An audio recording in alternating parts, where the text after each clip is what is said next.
ron. Nakita ninyo kung asa ko dapit ron. Tantawa ng background ko kung asa ko dapit.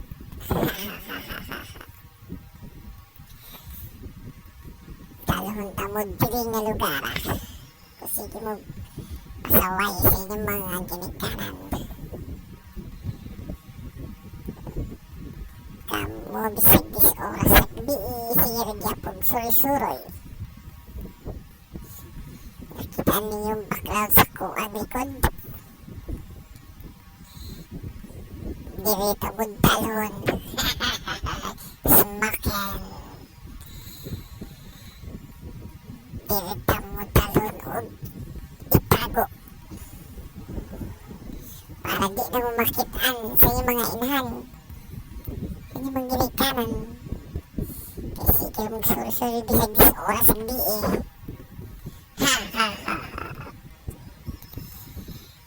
Andam lang dyan mo sa kuwang.